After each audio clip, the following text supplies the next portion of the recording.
Ada's forbidden love. The sun dipped low over the village of Umuofia, painting the sky in shades of orange and gold.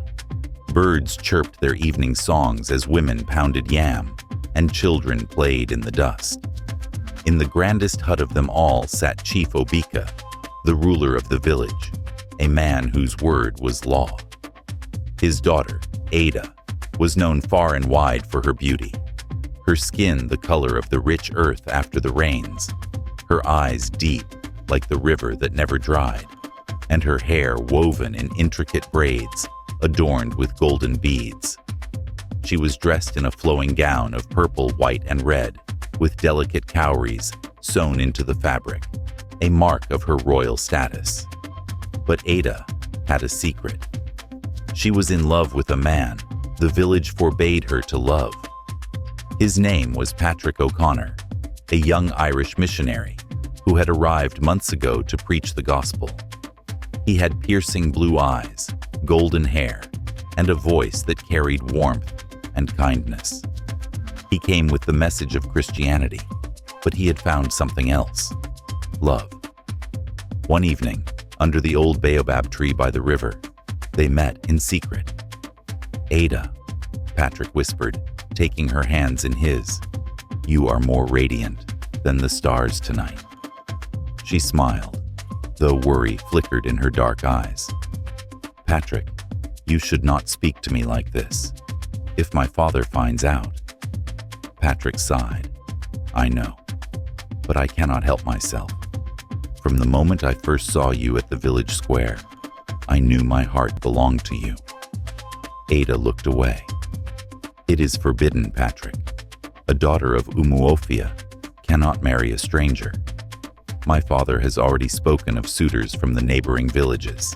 If he finds out about us, he will banish you, or worse." Patrick cupped her face gently. "I will not lose you, Ada. If love is a crime, then let me be guilty. Tell me, do you love me?" She hesitated, then nodded, her voice barely above a whisper. "Yes, I do. But love alone cannot change my father's laws."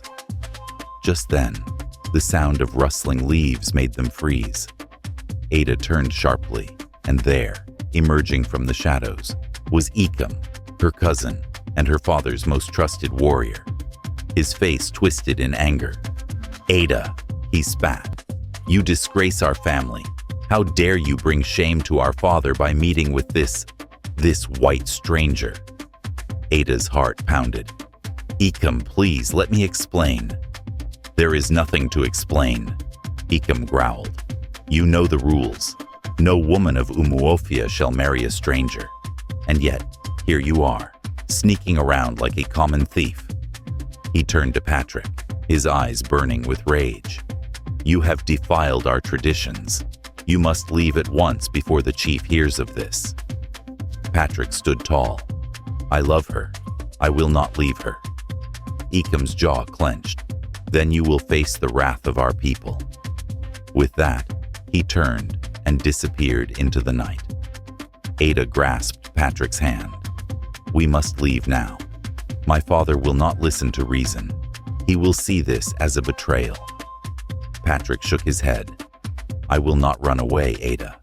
If I must fight for our love, then so be it." By sunrise, the village was in turmoil.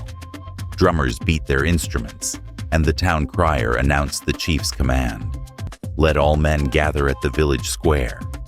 A stranger has defied our customs and must face judgment." Patrick stood before Chief Obika, his heart steady, but his fate uncertain. Ada knelt beside her father, tears glistening in her eyes.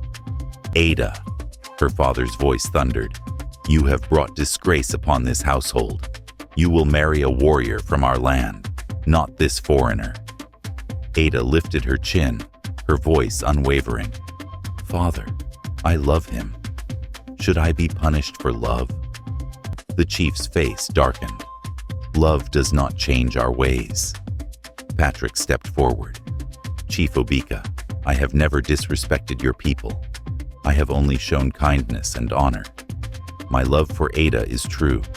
If love is a crime, then let me bear the punishment, but do not take away her happiness." Murmurs spread through the crowd. The elders exchanged glances. Even the villagers, bound by tradition, could not ignore the truth in Patrick's words. Then, an old woman stepped forward. Neka, the village seer. Her voice, though frail, carried power. "Chief Obika, hear my words. Times are changing. The gods do not punish love. Let the ancestors decide. If the river runs clear tomorrow, it is a sign that Ada and Patrick's love is blessed. If the waters turn dark, then their union is cursed." The chief nodded, and all eyes turned to the river the next morning. As the sun rose, the waters of the river shimmered crystal clear. Gasps filled the air. "The gods have spoken," an elder declared. Chief Obika sighed heavily. "So be it. Though it pains me, I cannot fight the will of the ancestors. Ada, my daughter, you are free to choose your own path." Tears streamed down Ada's face as she turned to Patrick. "We are free." Patrick held her tightly, whispering, "We will be together always." And so, love triumphed over tradition that day in Umuofia, and a new story was written in the village's history, one of courage, change, and the power of forbidden love.